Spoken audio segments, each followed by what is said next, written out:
Is it going around? All right, good evening, it's Thursday. Make it way around, I guess. Let's, I haven't seen it yet. Excuse me. It's Thursday, May 22nd, 2025, and this is the Education Committee meeting of Council Rock. My name is Yota Pali, and I will chair the meeting tonight. Please start with your name and title. To my right, please. Nicole Khan, School Board. Matthew McCarthy, Tech Integration. Joe Hidalgo, School Board. Linda Stone, School Board. Bob Hickey, School Board. Ann Horner, School Board. Al Overman, Director of Special Services. Amy Gary, Supervisor, Curriculum Instruction. Patrick Bound, Secondary Math Coordinator. Renee Devlin, Science Coordinator. Good evening, Al Funk, Director of Secondary Education. Nicole Crawford, Director of Elementary Education. Andy Sanko, Superintendent. Michael Roosevelt, School Board. Andrea Mengel, Director of District Communications. Ed Tate, School Board. Tracy Osecki, School Board. Great, so we have a kind of a short agenda, but we have a lot of slides. So, Mr. Fang, will you start, please? Thank you, Ms. Polly. Thank you. A reminder that for the most accurate and reliable information concerning our district, please refer to resources, websites, and social media platforms managed by the Council Rock School District. We advise the community to exercise caution when relying on the accuracy of social media. I ask the community to verify any social media content with the district for accuracy. If you question what you are seeing, need a fact check or additional details on a matter, please reach out to the district directly. Our contact information is readily available on our website at www.crsd.org. And for tonight's agenda, we are privileged to have with us our District Curriculum Coordinator of Science, Renee Devlin. And we also have Patrick Bound, who is our District Curriculum Coordinator for Secondary Mathematics, grades 7 through 12. Of course, we have Tammy Gary, our Supervisor of Curriculum and Instruction. And they're going to talk to us a little bit about our proposed program pilots and new textbooks for next year. Tammy's going to speak to us about structured literacy, a topic that we spend an awful lot of time on in Education Committee, and we'll continue to spend a lot of time on next academic year. I will speak to a slide that I think we've already seen in Education Committee as well as Finance Committee, and that includes some of our staffing requests for the 25-26 academic year, which has been included thus far in the preliminary budget. And then Dr. Overman, our new Director of Special Services, is going to talk to us a little bit about his first 30 to 40 days in his early tenure on the job and the magnificent job that he's doing. And finally, we'll wrap up with my colleague, Mrs. Crawford, to speak about the kindergarten. So with that, we're going to speak about some proposed textbooks and pilot programs. Who wishes to kick it off? Okay, I'll do this for you. Science is kicking it off. I think I. Oh, sorry. So this slide just is to say for the pilots, the books are on display and will be on display to the public for 30 days by setting up an appointment. The information will also be posted on the website that people have access to see what the books that will be discussed tonight.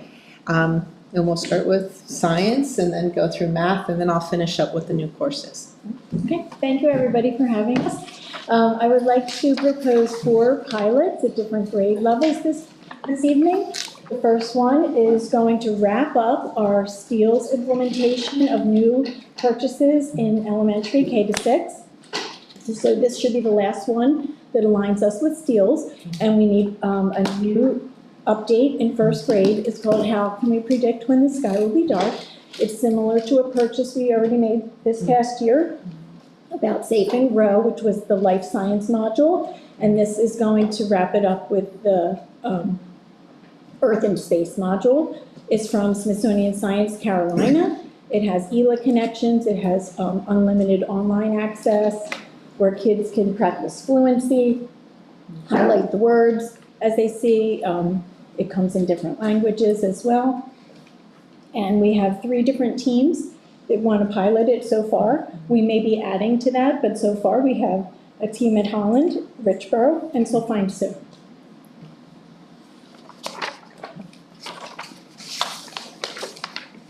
Moving on to middle school. This year we implemented the life module from Savas, and we are purchasing for this coming fall 8th grade workbooks from Savas as well. So this will be a continuation of the Savas modules. This is for 7th grade academic science, and they are renewable for 8 years. And it fills a need for the STEELS curriculum for academic 7th grade.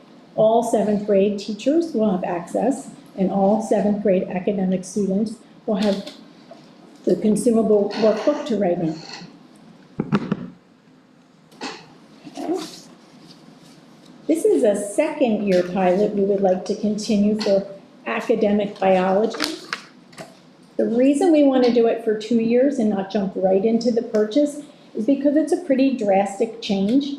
Some of the authors from this textbook have worked on the STEELS curriculum. And when I say, I opened it up and I said, oh, where are cells? Where do they learn about DNA? The very first unit starts with, how can bacteria make us sick? They start off with a question that the kids have to dive into, come with what knowledge they already know, and learn from their experiences to tie it up. So it's a different way of teaching. So we wanted to take it slower.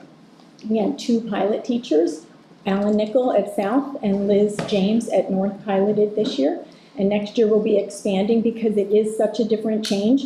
We also want to see what that new Keystone looks like before we jump right into something so different.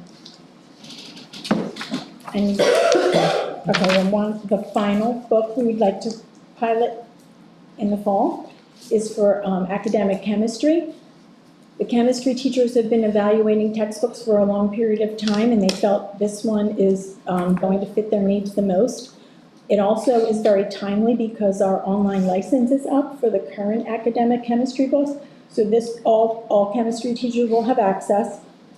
The kids will all have access to online, and it would come with an 8-year license. It's also phenomena-based, has math, remediation, VILA connections, and more authentic learning. Okay.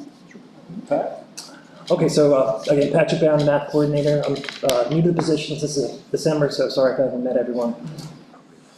So I just want to go real quickly through some of the, actually,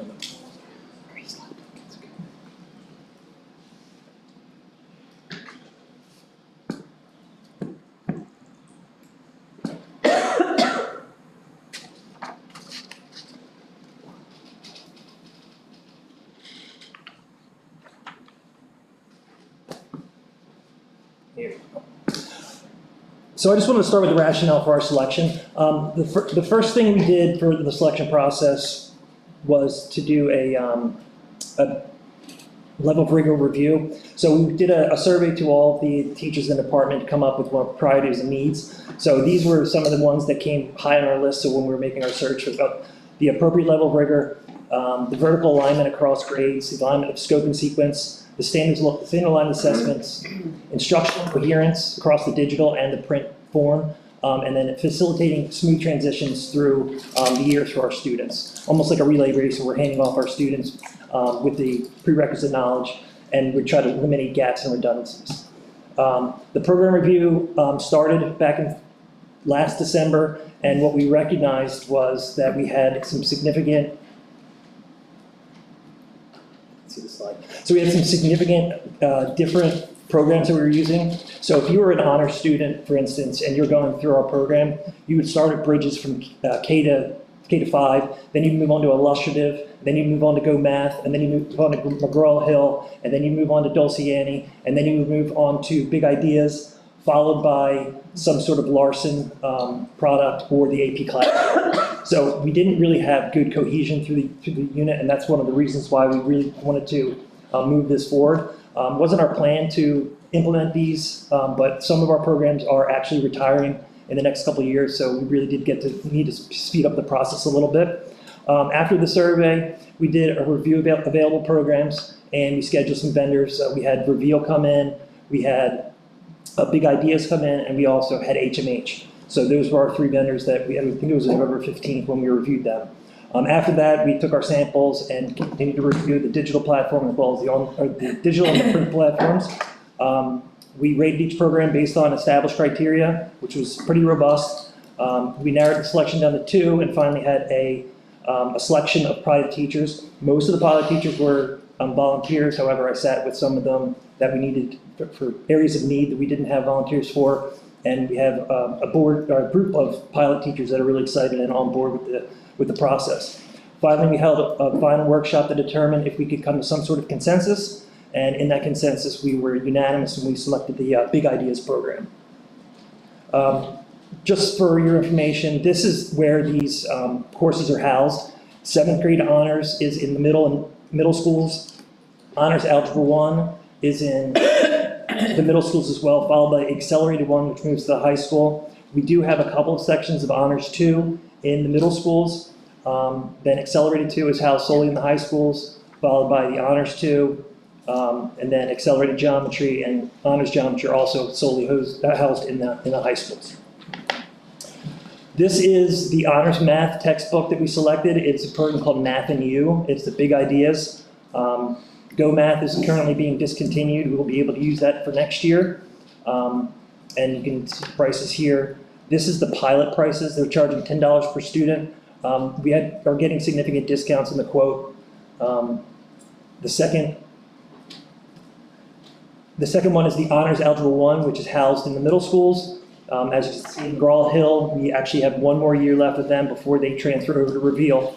So this, again, is another program that we really have to move on. It's a great program to go through. There's a robust online platform that you can explore with all the digital components and as well as the PDF and print texts. This will also be used for our Accelerated Algebra 1 program, which is the Concepts and Connections. It is the natural progression from the Math and You 7-8 Accelerated to the Algebra 1 Concepts and Connections, followed by the Geometry for Honors and Excel. We're going to use these textbooks for both levels, and the Accelerated and the Algebra 2 Honors. So this program is cohesive. It is going to be a program where a lot of the pages, you'll have 3 columns, and those columns will be where you are now, where this was introduced, and where we're going from here. So the cohesion of the teachers need to act vertically is going to be there. The scope and sequence, if students need to change levels from the honors, the accelerated to the honors, that scope and sequence is going to be consistent between levels. And as we do the pilot, what we did was we tried to align teacher preps as much as we could so they can work together. Every level, Honors 2, Geometry, Honors 1, and Honors 7 are all going to have 2 teachers that are going to be working close together to try to come to a consensus about how the program is going to eventually operate.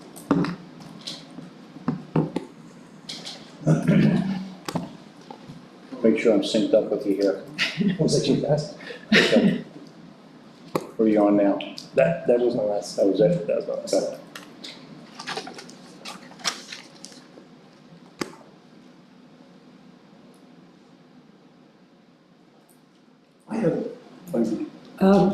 Are you done? Yes. Oh, okay, I'm sorry. I was waiting for the next one. Yeah, we were a little out of sync with the slide. Okay. So I think we brushed over this one real quick. This was the textbook usage location. Okay. And then maybe going backwards from there. Honors Algebra 2 Concepts and Connection. Accelerated Algebra 2 Concepts and Connections.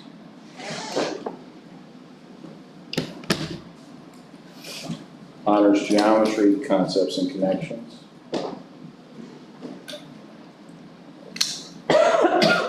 Accelerated Geometry Concepts and Connections.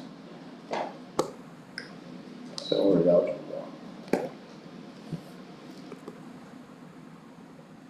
That was the beginning, right? 7 and 8, one more. Yeah. Honors 7. Get a sense of that? Yeah, good. All right, moving on, structured literacy. No, it's, No? oh wait, questions? Questions. Now, There we go. take a break for questions at this point, Mr. T. This is a general question about textbook purchasing that never really occurred to me before, but we buy a set of textbooks and the electronic access. And I noticed, for example, what jumped out at me was 8 years of electronic access. So during that 8-year period, we're using that textbook presumably, or 6 years, whatever.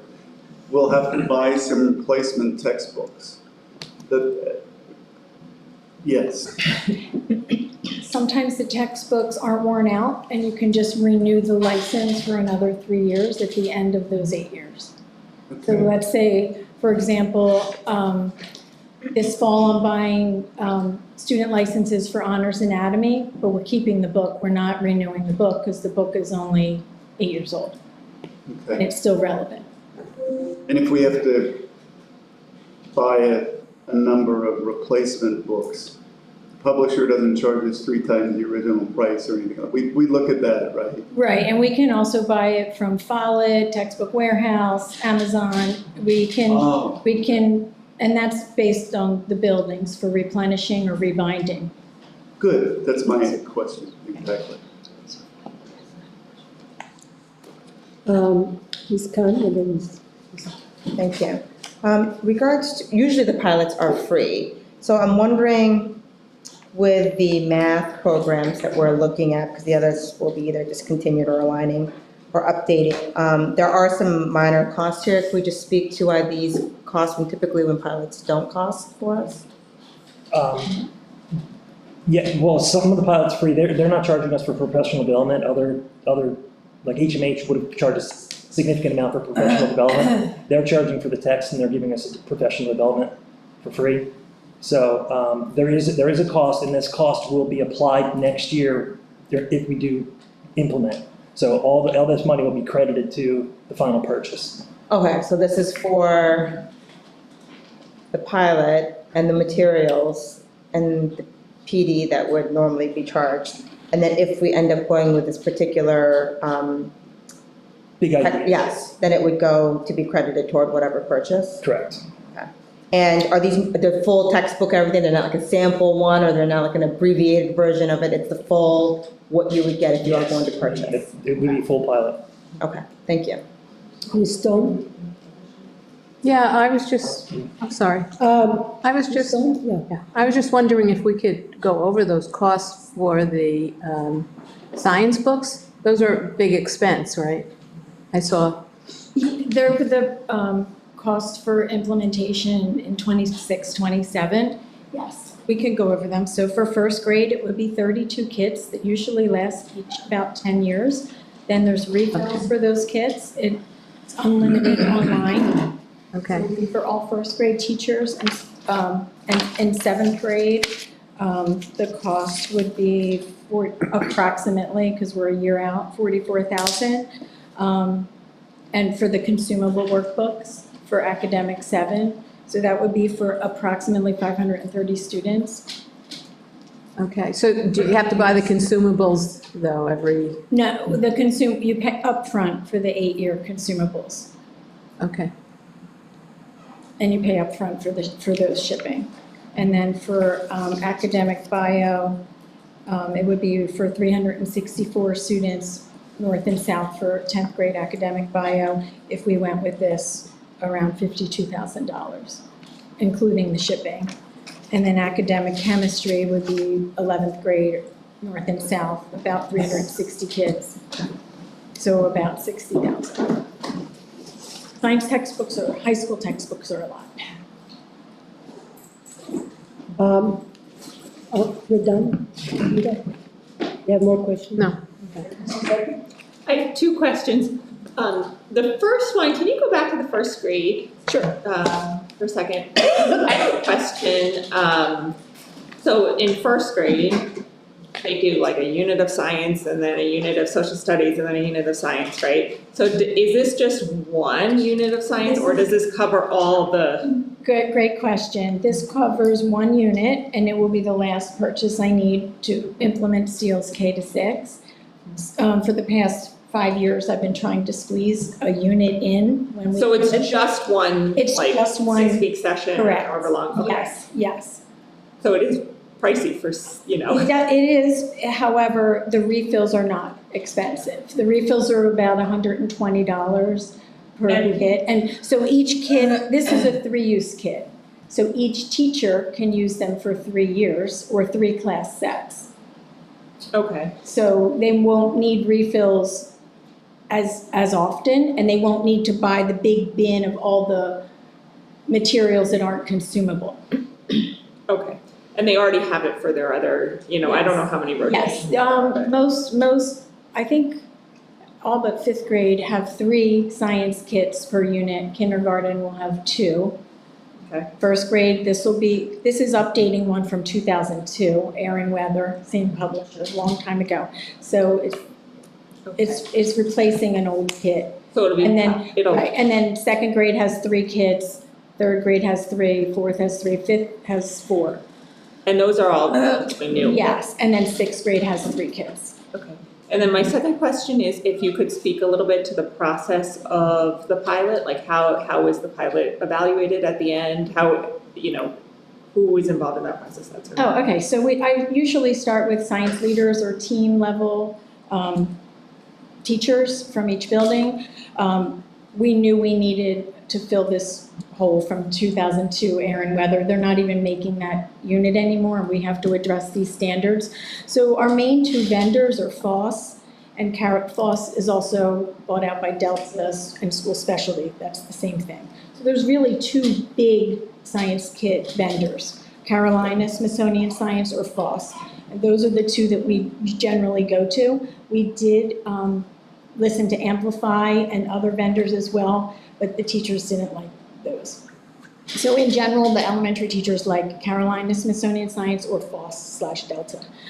So the kit we just implemented this year in 1st grade was how do animals and plants stay safe to grow. And they absolutely loved this vendor because it starts off with myths and misconceptions. It's a little bit shorter because a lot of schools are alternating their curriculum between science and social studies. The FOSS kits tend to be a lot longer. They have enrichment activities. They have readers that come with it on grade level, above and below. And they really like the online component, which of course our old ones, none of them had. Thank you. Sure. Mr. Roseville? Thank you.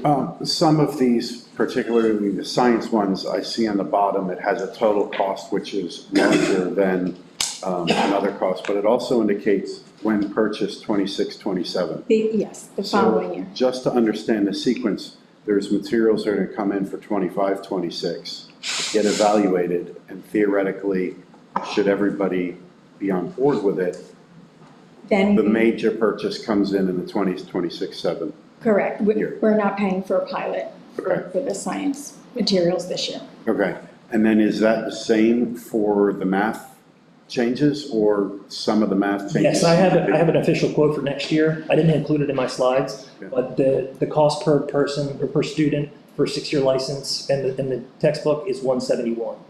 So, and it would depend on how many students we'd be servicing. So typically with a pilot, there's some sort of evaluation Yes. of the program. What has Council Rock found to be the best way to evaluate these, to get quantifiable results on the educational impact or the ability to teach it? That's sort of an idea. So we look at the availability of the resources, student enthusiasm and engagement, if they're authentic learning, if they align with our standards. We typically in science want to have 3 different type of modules in each grade: earth, space, physical science, life science, and have those vertically aligned. We look at our PSSA scores, which in elementary are very good. We look at the length and the pacing guides and resources and what's accessible to the students and their engagement. Has there ever been a situation where you found, based upon those metrics after the pilot, this isn't going to work, and you switch gears? Or yes. Okay. But in elementary, we really try not to pilot something and waste teachers' time until we get on board with everybody as to what we want. They're familiar with the vendors. We have professional development. The pilot teachers work together across the district. They have a shared Google Drive. And for example, we're purchasing maps. How can we map land and water on Earth for the fall for second grade? That was a 2-year pilot because we felt like teachers were overwhelmed with other things, and now it's ready to go for all teachers in lessons 1 to 13, or, they can just tap into the Google Drive and modify if they want, with formative and summative assessments along the way. Because in the past 3 or so years, I'm familiar with having slides very similar to this. These are new books that we'd like to purchase for the district, or these are new programs or schedules or pilots that we'd like to do before we buy the books. But rarely, in my experience, can I recall a lot, at least consistently, seeing the result of, hey, this went really well, and these are the quantifiable metrics that we've determined them to go well on. This is easier to teach. The students' PSSA scores are growing up, or Keystones, or whatever it is, and that's why we like it, right? That would be nice to get the result. I have the pilot teachers fill in an evaluation form, and they rank different categories. How is it structured? How is it organized? Right. Is it accessible? Is it teacher-friendly? Is it student-friendly? Great. Yeah, and to understand where it works with the educational metrics of that would be, Makes sense. that would be great. Okay. So I think next academic year, when we come before Education Committee with textbook approvals, not the pilot textbook approvals, but the general textbook approvals, to make sure that we include that information. That'd be great. That's when we're asking for the bigger number that's in the lower left-hand. That's right. So we want to make sure that we have some quantifiable data to make sure that we have a good return on our investment. I think, in synopsis of the science and the math, I think the science is primarily driven by the new STEEL standards. We talked a lot about the new STEEL standards. So obviously we had gaps in our curriculum. This is meant to address those gaps. From a mathematics perspective, I think Patrick explained it well when he talked, and we already have spoken about, especially at the secondary level, that we have a very stratified curriculum, and that we have a lot of different levels. So whether that's academic, accelerated, honors, AP, and sometimes you have corresponding textbook and resources for each of those levels. But as Patrick mentioned, we had so many different publishers and different programs that our students were going to, that does not promote that unity and consistency that we like. Not that the math changes, but different publishers have different ways of presenting that material, and I think it benefits the student, certainly from a comfort perspective, if they're moving from kind of the same publisher to the same publisher. Agreed. I think there were concerns about that in previous years, particularly to math. And so I would agree. I think that's where a lot of these concerns came from. The student gets familiar with the layout and the pace, and the teachers do as well, and that's consistent. But at the same point, the district is aware of some of these, hey, look, we've been doing this. I saw one of them for 12 years, and it needs to be updated, and so you update it. This is a question that I think the educators around the table are going to be easier to answer. But is there like an average of program length? Should be about 10 years. Okay, there we go. That's great. Thank you. Well, I think the part of it, see the difference between these, is now the technology component. So you could get books, you could buy them cheaper and everything, but what you'll see is the technology platform, it'll say 6 years, and then when 6 years goes past, they change the platform. And that access to all your materials and everything then ends, where they'll sunset it and they'll discontinue it. So then you have to make the decision, do we move to a new platform? You have to buy the technology. So as it used to be driven by textbooks, it's not anymore. It's driven by the technology. Right. And that's how they make their money with it. The other piece with it too is within our curriculum review cycle, once it's adopted for it, the last portion of it looks at return on investment. So once we change a program, what we're going to be coming back to is to evaluate it to see was it effective. And was the money that we put in as the investment, are we getting the return on it for our program? So we're just starting the cycle now with the different groups, but that's a major portion to see a program evaluation as we move on. So when it comes up to be your time again, you're looking at all the components that go into it. So hopefully as we go through this process, you're not going to get a lot of these books all at once. It'll be spread out, and you'll be able to look at the budget to say when each of these is coming up. Again, it'll be driven by technology, because the books can last. Yeah. But when they change, the other kind of factor with it is with science, they've had their update. So they're going to be good to go for at least 10 years, because the state has said, yeah, within 10 years, they'll look at standards to see with updates. Then you'll hear with structured literacy, that's like the next up, but your other ones are like economics and everything. So when those come up, if there's a significant change in the standard like it was for STEELS, the state is aligning kind of what curriculum, what programs like we should look at and go to based on that. Math, because it's been around for a while, we don't know when their standards are, but they were kind of closely aligned to Common Core. So their mathematical practices are the things that like Patrick's really looking at and talking to make sure that those grow and we have that consistency. But then we'll circle back around to see what we put in, did it work, what are the things. So within that whole 5-step process, there's going to be a lot of looking at the metrics and looking at the data and looking at everything.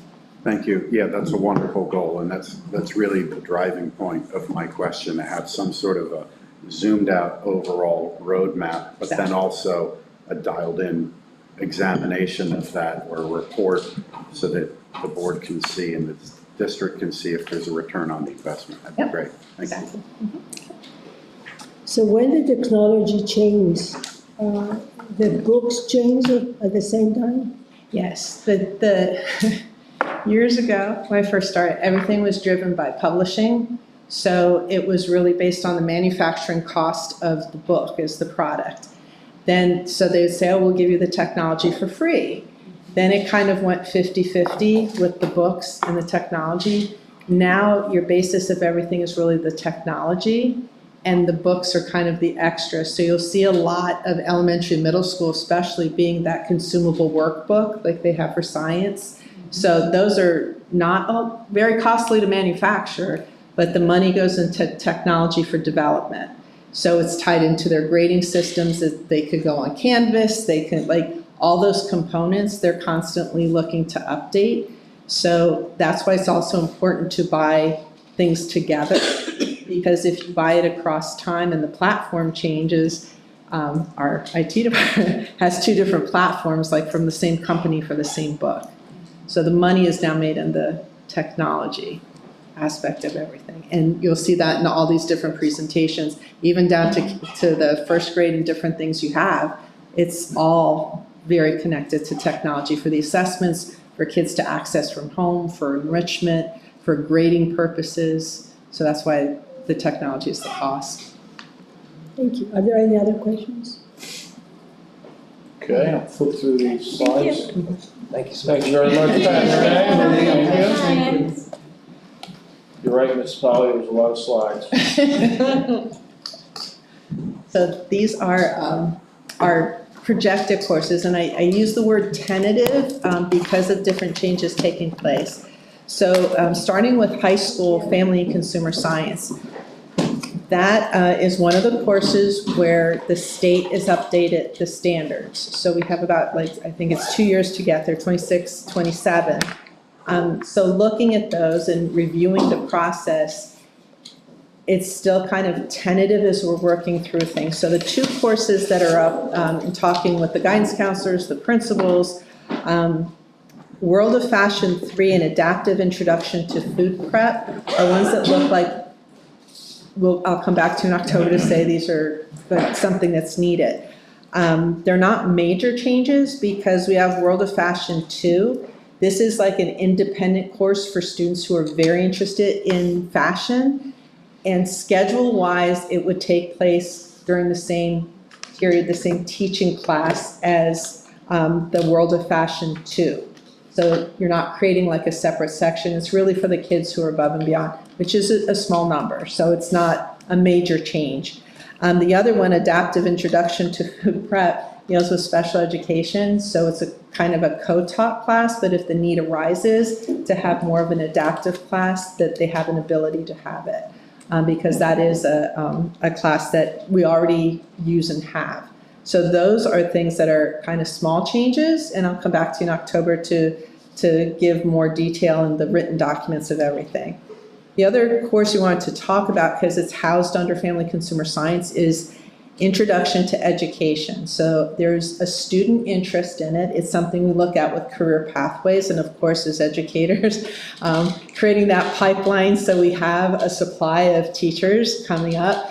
However, there's a lot of logistic and operational things that go with this course. We have a club right now, and that's why there's the student interest in this. However, there's components of students driving to elementary schools.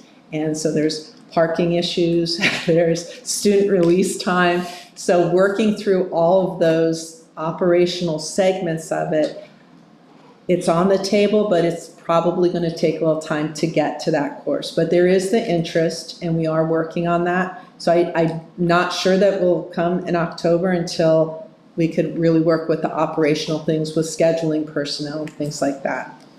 Same thing kind of for middle school ELA. I'm going to be talking to you about structured literacy. So in having the conversations about the needs in the middle school and the students moving up from elementary that will need support and need kind of a greater connection, because in 7th grade they have ELA and they have reading. And then in 8th grade, you have, all the kids still have ELA, but the students who are higher level go on to a world language, and the kids who still need support have a reading class. So we're looking at data, we're looking at scores, we're looking at personnel and schedule to see how to better align the reading and ELA programs, because they're also leveled in middle school. So we want to make sure everything is aligned correctly, and you're going to hear about it from both of us moving forward with it. But we say it's tentative because we're not just jumping into everything. We're looking at structured literacy. We're looking at how the needs of the students are going to be impacted with the courses. And then we're looking at the personnel involved as it as well. So we want to put it out there to say that these are all being discussed, but we're not probably going to come back and say, like, this is something that has to happen right away, because we want to make sure it's done correctly to have the support. Sonia? On the introduction to education, because I know that there's an enormous push across PA to increase the knowledge and get these students to hopefully go into education. Is there any working with Bucks Community courses? They actually, Melissa, who's our the subject area coordinator for it, she's actually been working with a couple of different districts within the Bucks County range to see what they have, what they're offering. So that's why they started as a club, to really start aligning everything and putting it together. There's dual enrollment opportunities, but there's also the connection with the classes. So you commit and complete requirements, and then that counts towards the work when you enter college. So there's a lot of those, like trying to figure out, like, which is the best model, which is, you know, is it with Bucks County or is it with Gwynedd Mercy? Is it like, because it's a 2-year program for community, but it's a 4-year for another. So looking to see what's best. That's why we said the kids are interested. We have like the preschool program, education program. This would go into, you know, kids having to go have hours in elementary school, what that looks like. So career pathways are the big thing that we're moving to with everything. So this is on the horizon. It's just working out all those different details with it to make sure everything is, because it's big commitments when you're working with colleges and kids' futures with connecting and credits outside. Mm-hmm.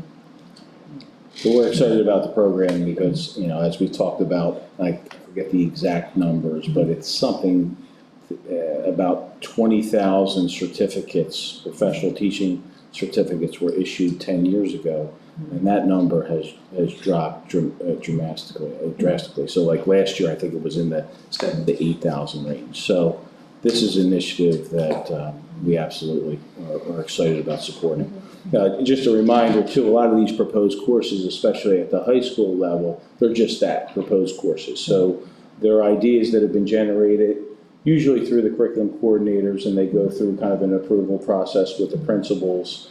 And then, we work up a framework for the course, and then it would potentially be part of the program planning book.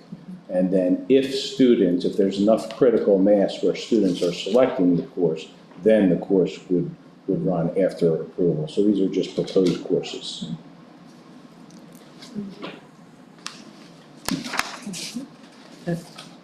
So the next one, it's me. So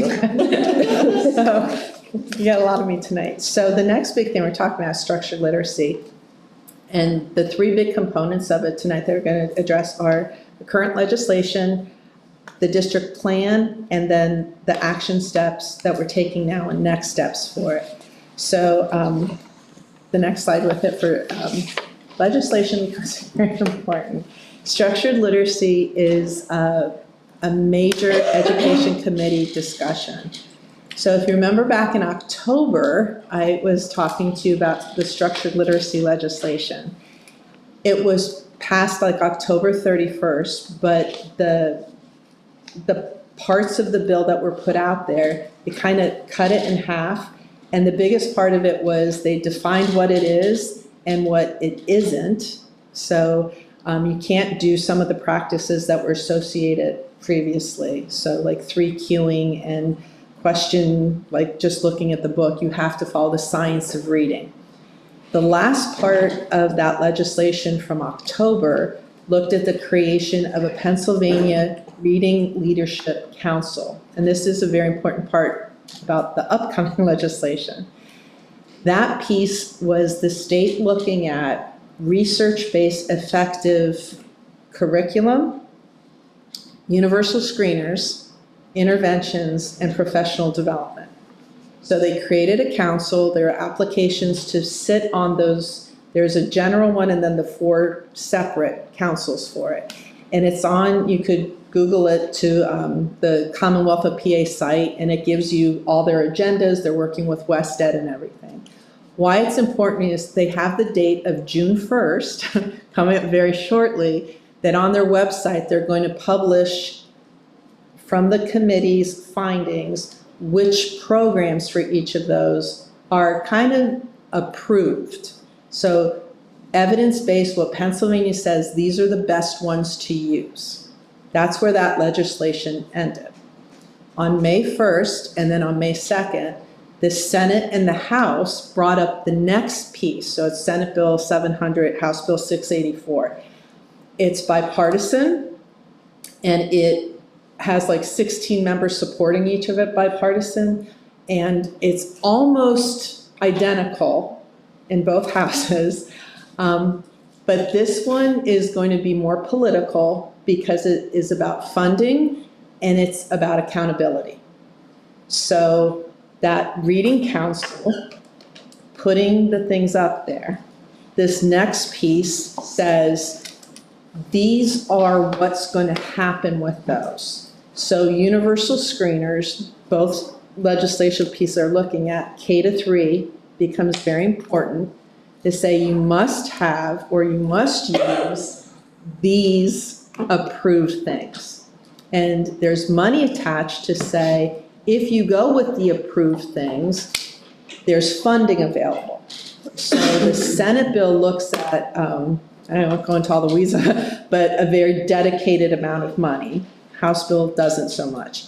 House bill looks more at accountability to say, within 2 years, your professional development has to be put together, but then we're going to take your data for your beginning of year universal screener, your end of year screener, the number of students that are deficient, and we're going to look at it over time. So one time a year, I think it's in December, that will be posted publicly, and if you're not making growth and you're not doing it, then you could end up on school improvement. So you have the accountability measure and you have the money issue.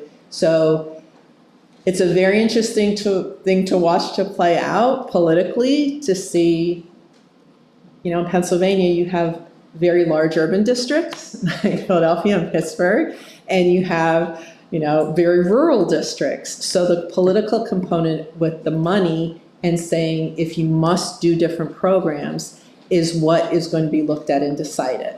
So that's kind of the background to all of this. And what does that mean for us is when I do the planning, it's looking to say, this is the direction it's going. How do we prepare without actually knowing what it is? What happens if they do the list and something that we have didn't make the list? There's a different process we have to go through. So it's planning for what we have and to meet the goals so that we're prepared. If there is a grant, we're ready to go. And if there's the big thing is reading coaches and having, if the state provides reading coaches to just say Philadelphia, or if it's you're not making growth. So all of these are big things. So from our perspective as a district, how do we plan and move ahead with that? So that goes into our next slide. Last year, we started having the discussions that we really wanted as a best practice to have a structured literacy plan. So it's not mandated from the state, but it's a best practice because literacy is the foundation of all learning. So we started last year. We got together first as an administrative committee, and we decided to use the Pennsylvania State Literacy Plan. So the state puts forth a template, and they've done it for many, many years. This one is more geared towards structured literacy, and you go through a process. You look at, with a committee, you look through, I listed the things up there, a vision you look at the state's vision for literacy, and then you create the district piece. You look at the mission, the guiding principles. There's a needs assessment that is really based on best practices, and we did all that. So we went through, we completed all of this. We had the committee last summer come together with representatives from across the district in different roles. And then in the smaller groups, we worked with elementary, middle, and high school to hone in. And when you looked at the needs assessment, what are the things we needed? And then to start the planning. So the hard part with this and planning, everything's basically together. We're in process of doing a lot of it already, but you're kind of oh, we're ready to go. Oh, we better wait because what if the state changes this and now we have to refocus on accountability instead of just looking at student growth. So we have this kind of together, and we're going to be waiting. June 1st is the first big date to see what's listed on that site and then to see where the legislation goes. So the political side, the Senate is it went from committee, so it'll go for a vote. The House isn't there yet, but knowing that it's going to be political because there's money and accountability tied to it. Within the proposed legislation, it does give a timeline, and it's looking to say professional development in I think it's the 27-28 year. So that's the part where you're kind of hedging of what you're doing to make sure we're doing everything that's leading us in the right direction. And if grant funding is available, that we're on track for everything. So the biggest part with this then is the next slide with it is our action plan. So I just wanted to briefly kind of say where we are and where we're going. From the needs assessment, the identified priorities were literacy leader, and these are the terms they use from their things. Literacy, leadership, and sustainability, to make sure that our leaders are prepared, our leaders have professional development to help with the whole process, the improvement process and the change process, and then that whatever changes we make are sustainable over time. Professional development for ELA instruction, that is a big piece of the legislation. The earlier legislation, if you remember, Chapter 49 is teacher certification, and that's what a lot of the professional development is tied into. It identifies the areas of if you have a certificate in early childhood, elementary, middle ELA, all of special education, reading specialist, or EL, that you must have structured literacy training. So that's why tied into the budget is structured literacy training. Also, the training for the principals and administrators at the administrative level. So there's two different pieces of it. Also, a need was curriculum alignment and development, and that's why we purchased Atlas. And I could say we've now finished the second training, and I feel like the nerd to say it was so exciting, and everybody is very on board with it because it puts everything together. And as we talk about the textbooks aren't curriculum, textbooks are a resource. So it's putting it in there to align our resources, to make sure the standards are being met, so we could really use data to improve what we're doing in the classroom with instruction, and our assessments are in line, our MTSS piece that we're talking about, that everything comes together. And the curriculum coordinators, it's online, we do it through Zoom. They've been 1.5 hour sessions. We don't have one next Wednesday, but the next 2 sessions are on the Wednesdays, I forget the dates of June, the first 2 Wednesdays in June, and it's focusing on understanding by design, that takes it from the planning with the standards to what they do in the classroom and to what they do then with assessments. And the system is almost all ready to go, and then the next part is bringing in the teachers, and we're looking at in the summer to have a boot camp of what curriculum is, what it means in Council Rock School District, how it's going to be used, and that level of excitement is there, and it's ready to go. The last piece of it is the integration of structured literacy components. So that legislation, I keep using the terms, universal screeners, we have Acadians for math and Dibbles for ELA. The legislation is only looking at ELA, but we do it for both areas. So it identifies where the students are, and then it's at the beginning of the year, middle of the year, end of year. So that's a structured literacy component that's tied to legislation. The next piece of it looks at interventions. Again, they're going to be on that list June 1st to make sure they're evidence-based, and it makes sure that we follow the process to identify students who need support and then to provide support. And the last piece of it is progress monitoring, that you're constantly checking in with the student to see that they're actually learning and moving ahead. So those are the major components that structured literacy looks at, and I put this little kind of diagram because MTSS is how that's all followed. So it goes through having that quality curriculum through Tier 1. Said this before, how it all pulls together. Tier 1 is core instruction, what happens in the classroom with the curriculum, with the resources.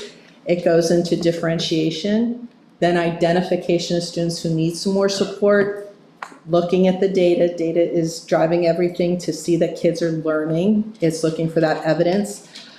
Defining the deficiencies, and that's kind of the terminology used within the proposed legislation, making sure it's evidence-based, and then making sure that parents also are informed of everything. So parent communication is also a big piece of that. So that's where it is with the plan, and the plan will be going then to cabinet and to superintendent and then to you guys once we have the clarity from the state, so we can make any adjustment if we have to for accountability measure. And that is the question. You said all that, I only had one word. Sure. Any questions? I just have a comment. It's kind of. I think I always enjoy when, Ms. Gary, you attend our education committee meetings, because you just do a fantastic job, and I just have to commend you and your depth and breadth of knowledge, and I always learn so much whenever you're presenting. You do such a great job explaining it. Thank you. I also want to comment, I think Dr. Sanko initiated that, the Council Rock Structured Literacy Plan. So before we even had to do that, you saw what was coming, and then you created this initiative. I think I want to congratulate you for the leadership. Thank you. I give the credit to Tammy and the team because I guess it was the last time that we had an interview. Al and I called her in one last time before we recommended Tammy to the board, and we told her to pretty much be job number one, and she has just done a really, really nice job. I very lovingly gave Tammy the nickname Harrisburg Tammy. And I mean, it's a great thing for the district to have someone who has such a keen eye on proposed legislation at different levels of, whether it's passed, whether it's now a mandate, and she really has a great understanding of that. And, ultimately we are driven by legislation and have to's, but ultimately, I hope that we are pursuing these initiatives because they're the right thing for kids. And the science of reading is proving that out. And we're spending a lot of time professional development wise, monies that the board has been gracious enough to approve, and we think it's the right thing for our students. Any questions? I have a question. Is there anything, Harrisburg, Tammy, in the future that we should be thinking about? Yeah, I follow most of the legislation with it, because right now the things before extend from like PIAA to different supports for students going to college and things like that. There's always one that's kind of coming back around, and I talked to Liz Potash about, is PE. That always comes up to say, should sports activities count for that? So I've been in about 30 years, and I think it's come up about 30 times. So that comes and goes a lot. The other one right now that I'm kind of watching, paying attention to, is actually handwriting. That's been a proposed legislation. So a lot of them will come and you just watch the process to see if it has traction, if it goes to committee. A lot of the representatives will just every year put some of the things back in. So when you see the big ones that come up, structured literacy is a big one. And when you see money attached to it and accountability, those are the two big things, because anything with accountability, your antenna goes up. And then with money, you want to make sure that everything's in place so that if it's through an application process, that everything is in place so you can apply for it. Tammy's right, particularly with the P and the handwriting. In fact, we just received an email from the Bucks County Intermediate Unit. They put a survey out across the county regarding handwriting, because there's some potential legislation on handwriting as well. So we'll follow that. And I can say with the structured literacy and trying to fit everything in, that was one where everyone goes, because it's handwriting and resolved to cursive writing. Mm-hmm. They already do manuscript writing, but it's now cursive writing.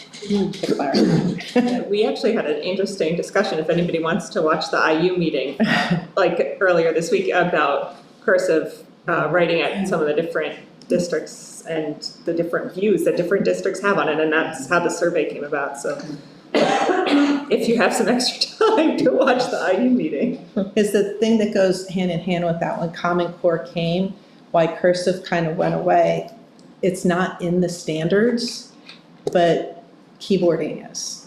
So we have that in elementary school, the kids learn how to type, but what they would do is they'd have to change chapter 4 because it's not in a standard. They would say like English language arts has reading, write, and writing, because it's not listed as a standard. So if it's not a standard, it's more of a cultural if you want to do it.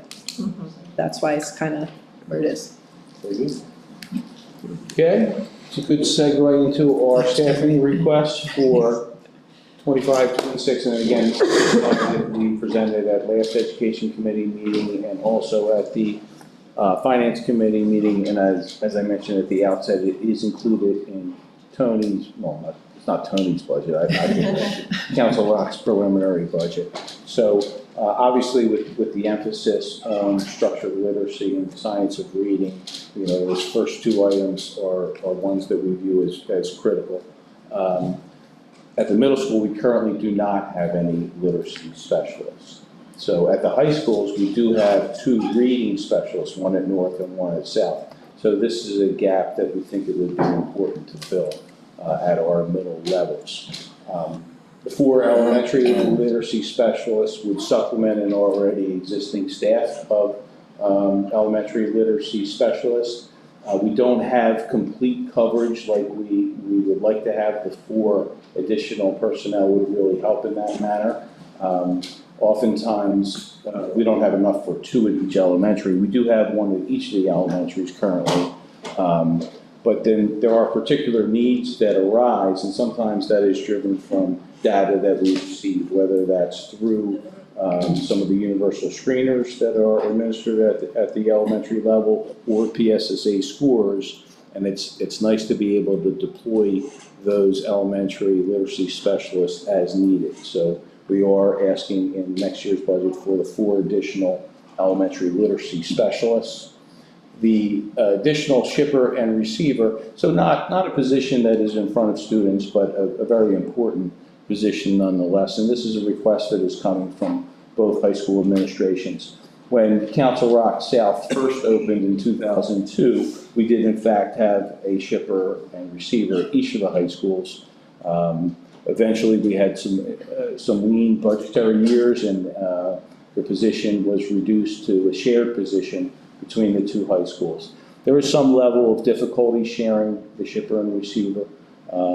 Some of the rationale that the high school administration has put forth for asking for this position, just a simple increase in the overall deliveries. The way deliveries tend to happen now, there's very little warehousing of materials. Just-in-time delivery is really kind of the norm.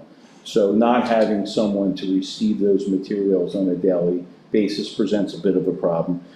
They do receive some sensitive type materials, all of our high stakes testing, if you will, from Data Recognition Corporation, Keystones, PSSAs, APs, SATs. They also receive, for example, science specimens that, have to be refrigerated and things of that nature. So I think we did have an incident earlier at one of the high schools where we actually had some fraudulent activity that happened on our loading dock and involved shipping and receiving, where someone shipped some rather expensive technology to one of the high schools, projectors, and then tried to retrieve those materials that we had not ordered.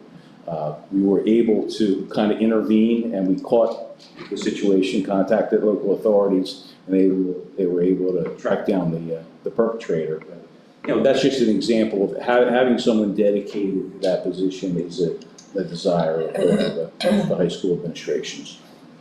And then the teaching positions, and again, a lot of this is driven, as we speak often about, from our program planning process and course selection.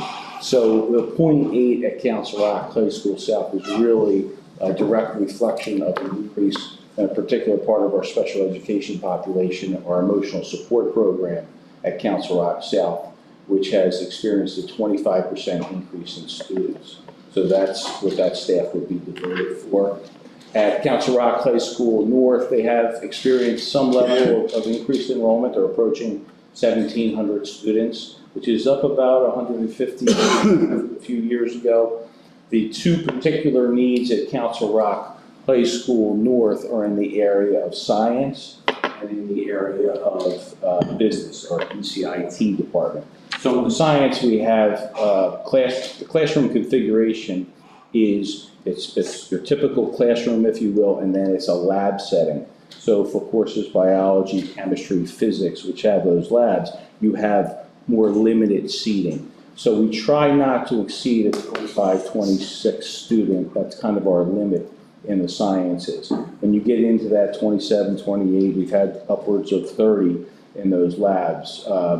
It's a real issue not only for classrooms, but then it becomes a bit of a safety issue for some of the lab activities.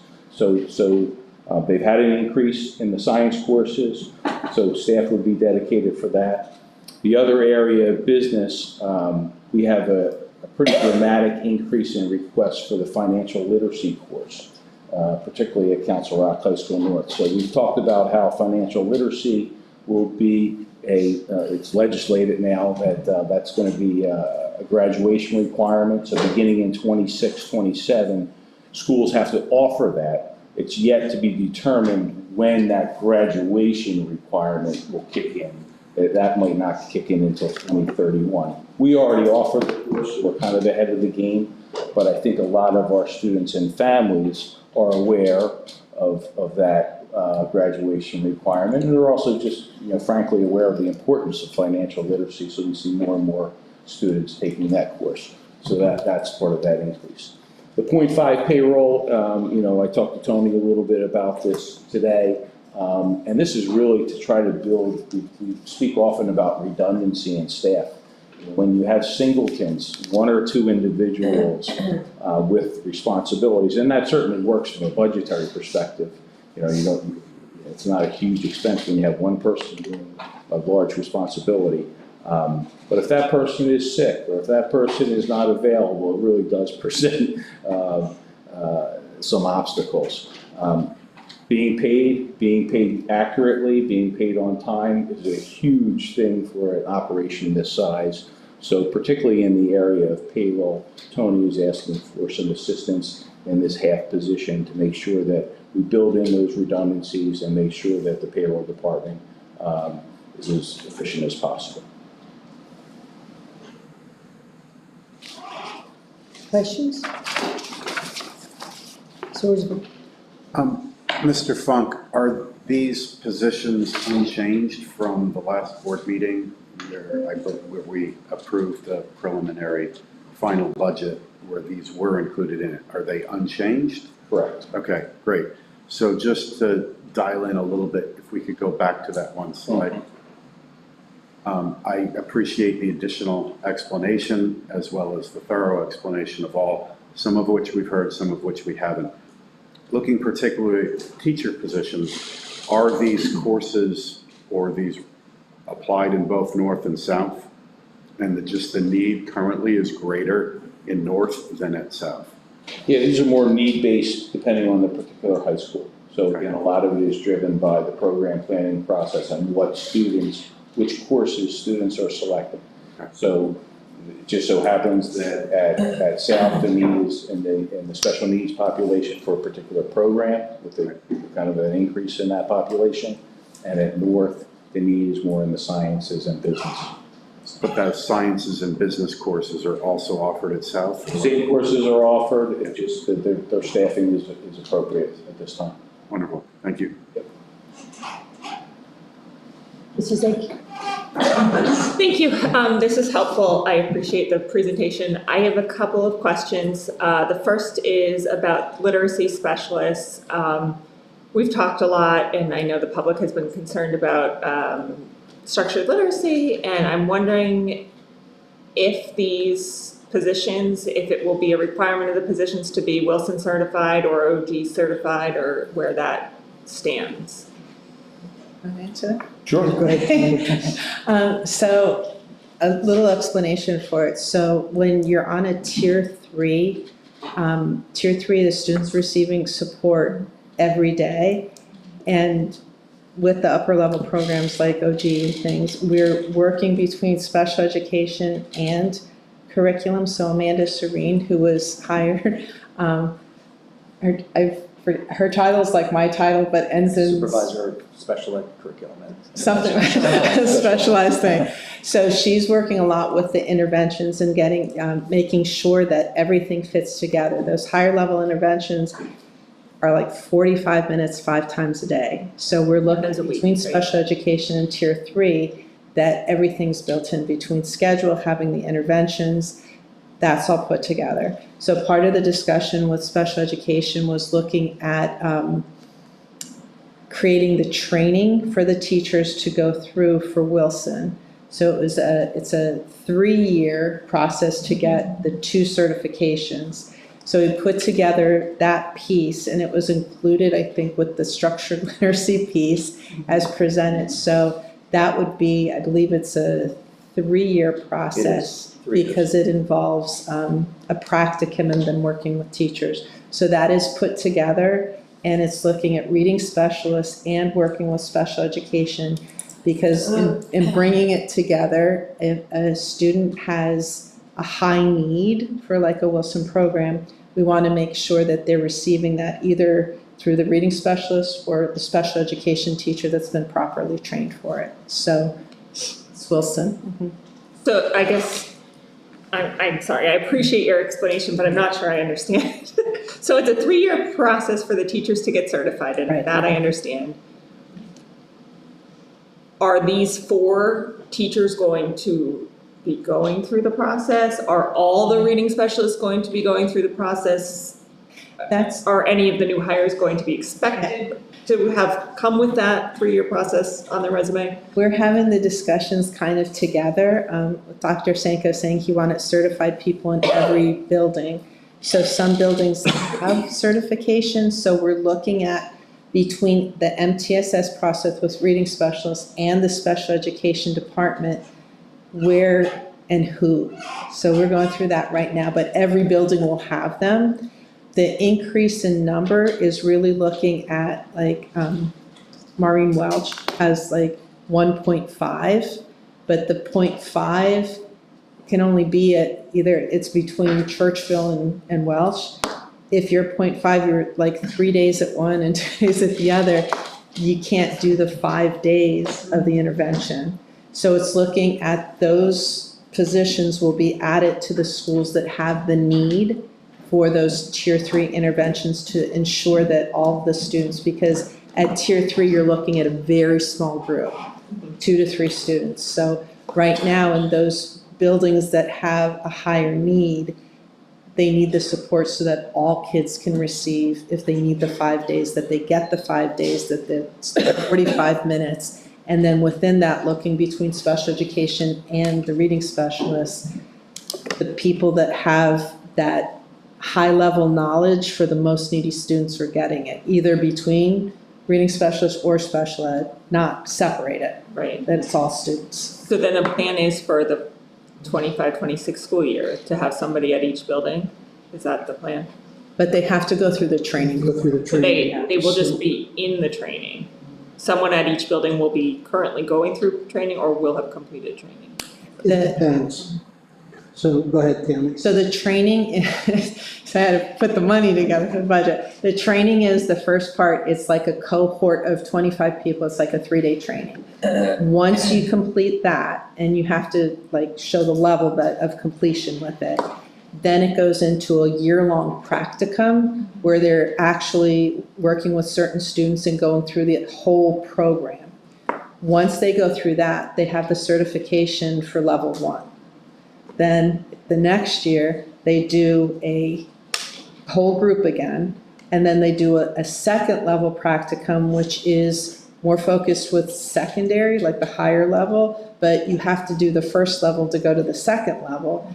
They do a practicum again, a whole year with kids, and then the third year, they're doing 2 specialized courses. So when you have the level 1 certificate, then you can do the level 1 work with kids. So kind of have it mapped out and planned out. Yeah, the only thing I would add with these 6 positions move forward, when we post these jobs, we talked about putting Wilson Certified Preferred. So there are some colleges and universities now that new graduates are coming out and they have the certification. And so that was part of their undergraduate work. And over the last year or 2, we've seen some candidates that have come out of college or another district, somebody could come from another district who's already certified. So we've spoken with Ronnie and HR that if this moves forward, we will post Wilson Certified Preferred. All right, that's really helpful. Thank you. Is it Hickey? No, you just answered the question, because I think, I was going to say, it's a yes or no question. Are the 4 people going to have certification or not? But you just said it's going to be Wilson Preferred if we can at all possible to do it, which you would hope at this point, so. I mean, the only other thing I would add is, I think Tammy explained earlier, the sheer amount of professionals that need to be trained in structured literacy. So you're basically talking about all elementary staff, you're talking about middle school ELA, you're talking all special education teachers, you're talking English certified secondary teachers. We've had a lot of conversation, and it's intuitive that the more specialized you are, whether you're a reading coach, a reading specialist, or a literacy specialist, our expectation is that you would have more training, more intensive training, more specialized training. So we have the global look that we have to get done through PD next year, and then we have the more granular for these type of select positions where our expectation is, yeah, if that's your job title, there is an assumption that there's going to be a higher degree of training in that particular area. Stone? Is there any recertification process? Once they're certified, do they have to then continue training? They give I think it's within 5 years. Correct. You have to go from It's not as intensive as the initial training. Mm-hmm. I think it's, if I remember correctly, it's kind of a year introductory course again, but it's not the 3 years intensive. And they could still be doing Wilson in the meantime.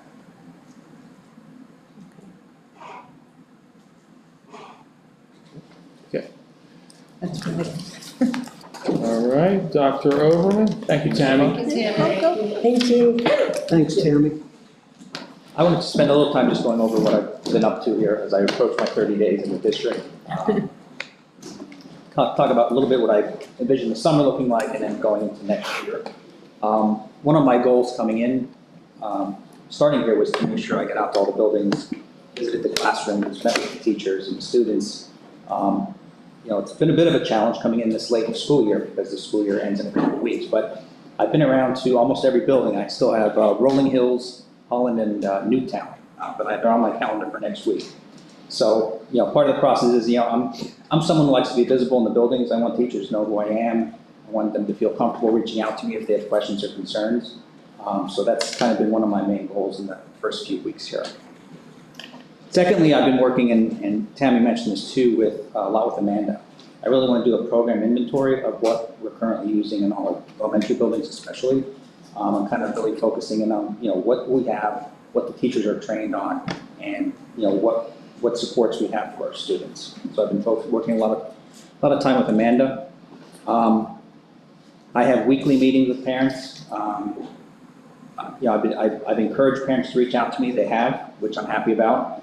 Kind of working through their concerns, their issues, some things that they've seen in the district that we're kind of working through. So I'm really looking for that feedback from parents. So I've met with a number of families already.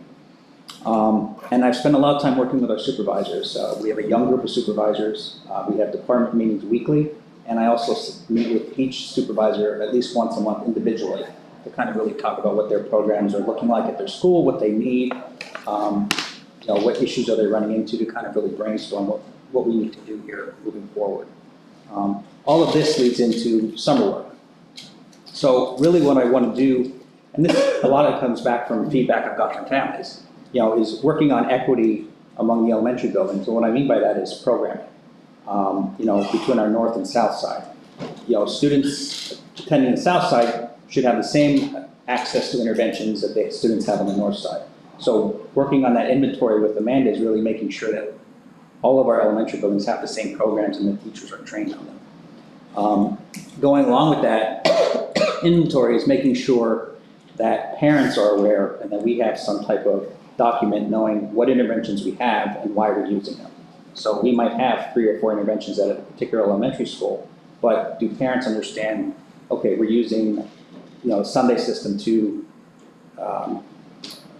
work on comprehension, or we're using this program to work on phonics. So it's really important that parents understand and know what these interventions are and why we're using them. And really, if there's interventions we're not using anymore, to kind of clean them out. Along with that, making sure the staff are trained on these programs. So in meeting with some of the staff at the elementary buildings my first few weeks, one of the issues that was brought up is that they are using some of these programs but they haven't been properly trained. So really working with the supervisors and, okay, this teacher's using these programs, what have they been trained in? What do we need to set up over the summer and coming into next year so that teachers can implement these programs with fidelity? Enhancing the website, and that really means just providing more information. A place where if a parent reaches out or comes to me, I can point them to a place that we have all this information on our website. This is where you can go regarding the evaluation process, what programs we have at each school, really a place, and I mentioned this when the special ed plan came up, that's a compliance document, but not really a place I want to, point parents to in terms of information. I really want to look at our website and what information we can share with parents on there. And then lastly is really look closely at our LRE percentage and inclusion practices in each building. In my brief time kind of walking around, I think there are some immediate things we can do to kind of really look at how our students are included and ways to improve that. There are some longer term issues that I think that our department has to work on, but I think there's some immediate fixes too that we can really look at once I dive in deeper into those LRE percentages and what's the differences between the different buildings and how inclusion is kind of used in each building. So, and then going into next year, One of the things I want to do, I plan on doing, is having a monthly newsletter from Student Services. I will tell you, I've seen a lot of great things that are going on, and I think, we have to really promote what we're doing in Student Services, because there's a lot of good things out there. And I think one of the things we have to do is show the parents what's actually happening. Highlighting what our students are learning and any upcoming training opportunities for parents. Obviously, the continuation of our CPAC work will continue next year as well.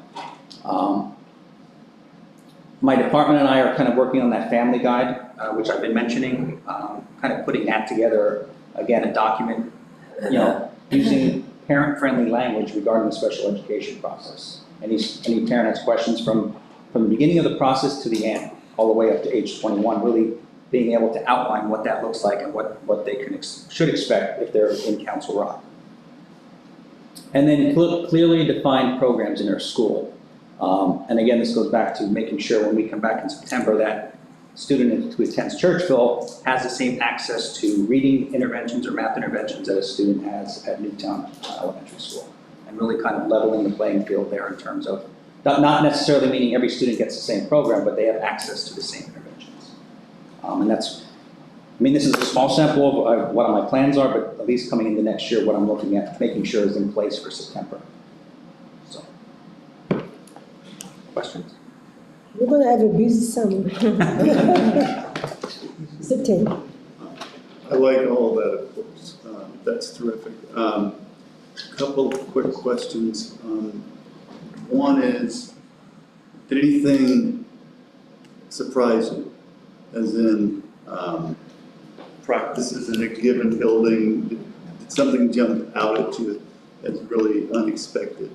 And the other has to do with how different the populations are from building to building. I understand there's significant differences. I don't necessarily know if I was surprised.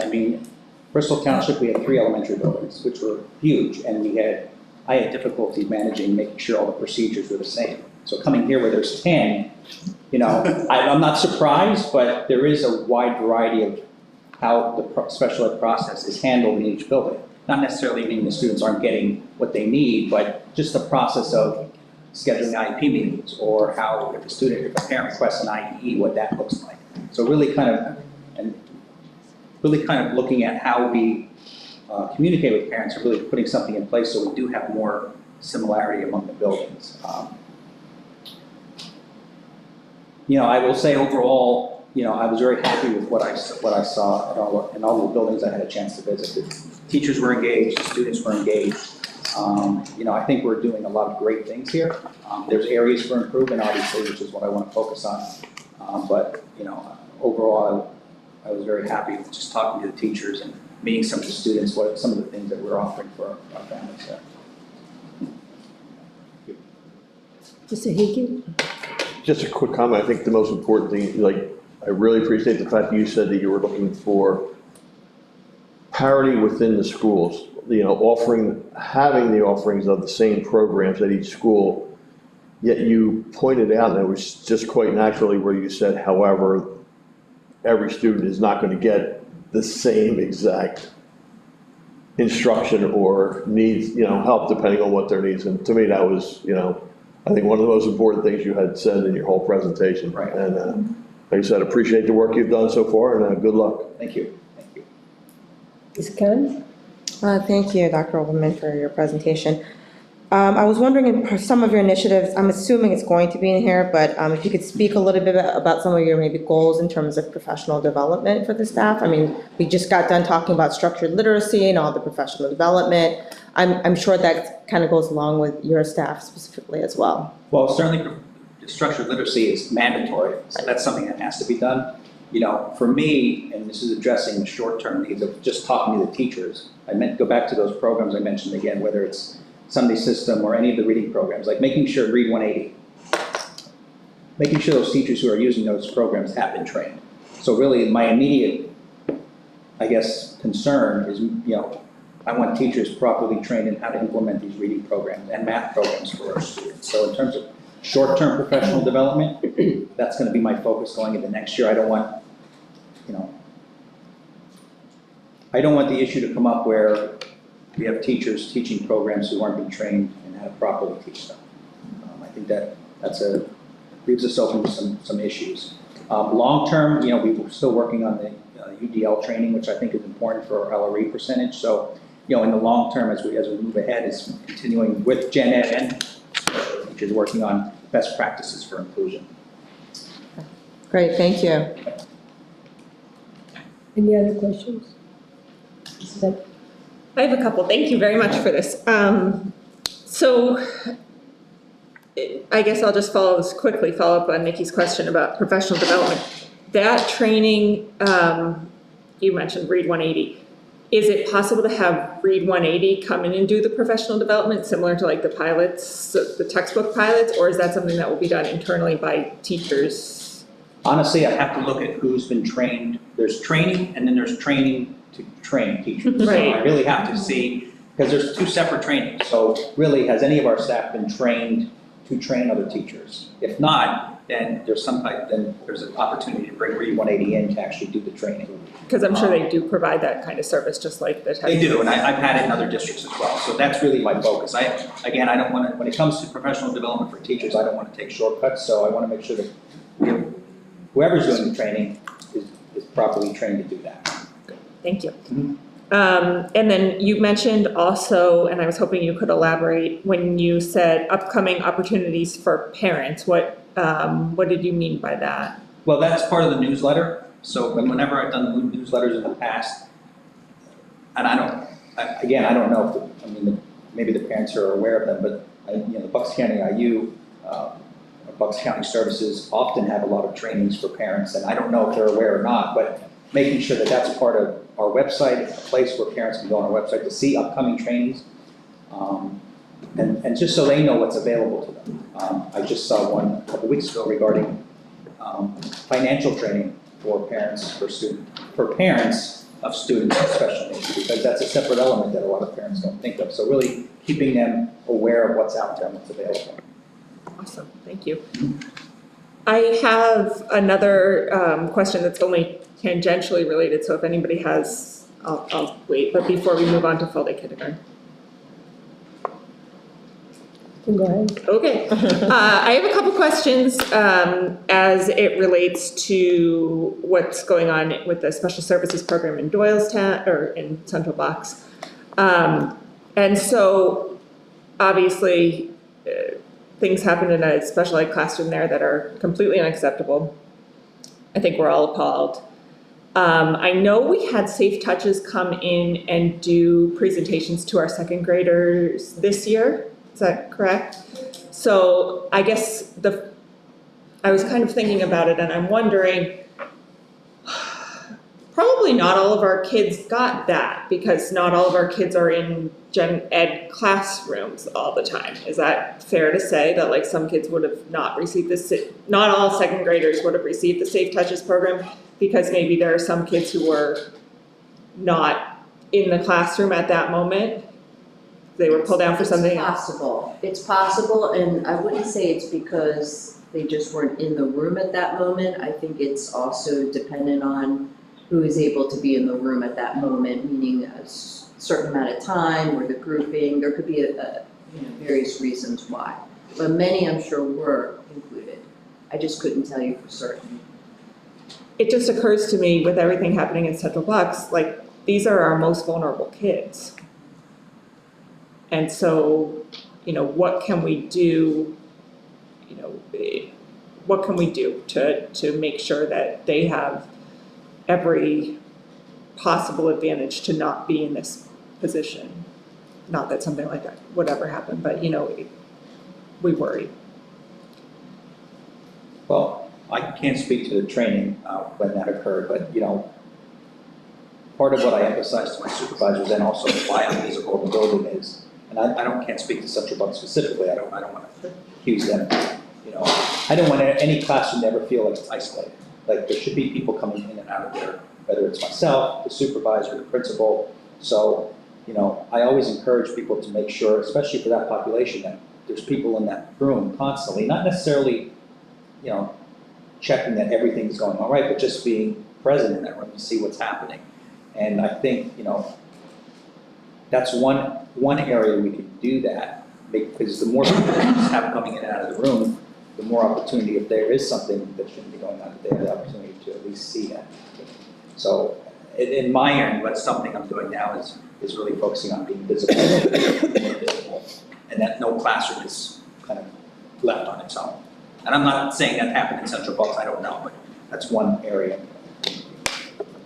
And Dr. Oberman and I can certainly talk to our teams and the supervisors about that question that you had related to Safe Touches specifically. And, you know, from a scheduling standpoint and whatnot, who was a part of that. I'm sure it's, you know, almost everyone, but I just didn't want to speak to them at the top of my head without checking. I think that would be helpful. And then the other question is, you know, is there a program, whether it's through NOVA or some other organization, you know, maybe more targeted toward preparing these kids who are our most vulnerable kids? I can certainly reach out and ask if there's something that focuses specifically on a certain population of students. Yeah.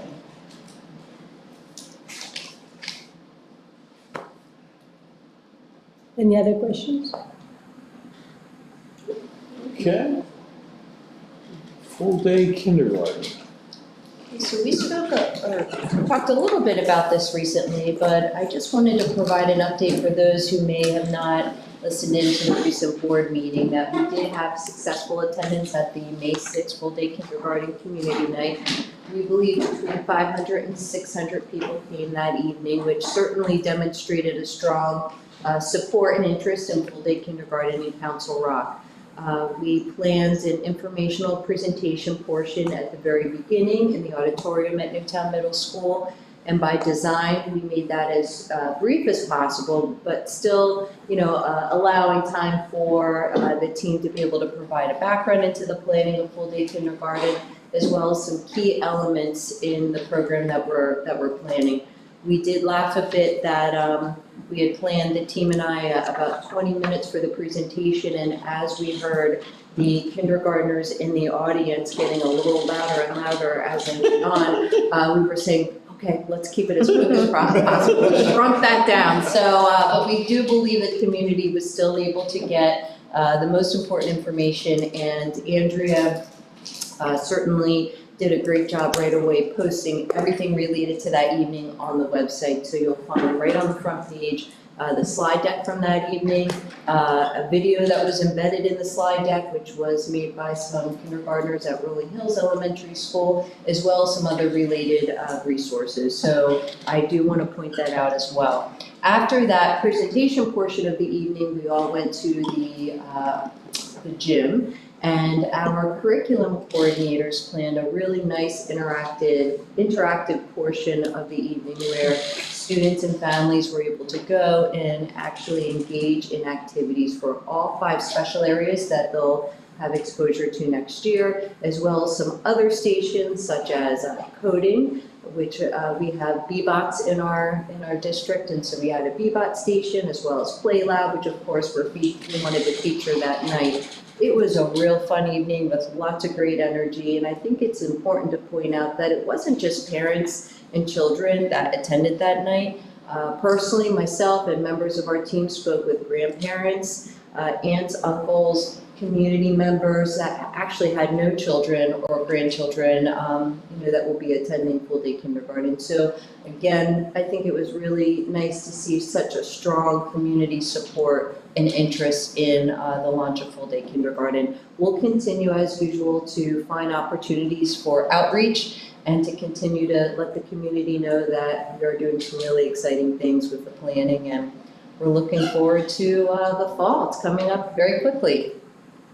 So this evening, I just wanted to give a very brief update on our current enrollment. As you know, we are updating and have been updating the school board for on the first of the month for what our numbers look like, but I think we believe it's important that the community hears as well. As of today, we have 529 kindergartners registered for the 25-26 school year. In addition to the 529, we have 39 that are being processed. So they're not fully completed, but we would expect then 568 registrations in the very near future. So again, 529 confirmed. 1 year ago today, we checked our numbers, we had 420 registered kindergartners. So that was really nice to see that we were absolutely moving at the rate that we would expect and that we projected. Just a reminder for the community too, that when we started the planning process, we based our projections for the budgeting, staffing, everything related to full-day kindergarten on a 5-year trend of our incoming first graders. And so today we have 709 current first graders. And around that 700 number is what we've been using from the very beginning of our planning for full-day kindergarten. So we do believe we are on track between now and the fall and the opening of school to be able to hit that number that we projected. It's also important to point out June 1st, which is a really important date in the world of elementary, is when we lock into our actual sections. And so again, those numbers of sections are fluid as we speak. Every day we're breaking another section in the building. So we feel, tonight is a little premature to share where we are with the actual sections, but please expect the week of June 2nd, Monday, June 2nd, sometime around the 3rd, we will update the board and we will share what our actual sections of kindergarten will be next year. But again, that just means that we're not breaking more sections after June 1st, but I just have to continue to share that registration is ongoing and that can happen at any time during the school year, but we're really happy with our current numbers. So happy to take any questions you may have. Questions? I just have a comment. I did attend and that was an unbelievable, not only just presence of people, just what everybody had done in there. You can tell the excitement. So thank you to you and your team. Thank you as well. Ms. Crawford, would you like to talk about the day that the kindergarten will be processed or will be interviewed? Because you have a date for each building or you have some dates in Chancellor Center? Are you talking about the screening process at each building? Yes. Oh, sure, I'm happy to provide an update. So we have our full-day kindergarten screening days that we've talked a lot about over the last year. They are scheduled and we are ready to invite students in to come in that day. And again, as you've heard, the main purpose of those screening days is to provide principals with information to help them balance classes. That's the number one goal, and we've been very open with the community about that. So certainly it is not mandatory. Anyone who is unable to take their child to a screening date, it's fine. It's just a matter of getting more information so that we can help balance classes. Another benefit, though, to having that information is that we will have more information about each student at the start of the year. So that's always helpful too, just so you get a sense of what kind of background they may have coming into the school year. But again, it's really important to stress this is our first year doing a kindergarten screener. We've learned a lot and from surrounding districts, have looked at many different models. And just like everything else with full day kindergarten, it's been a team effort.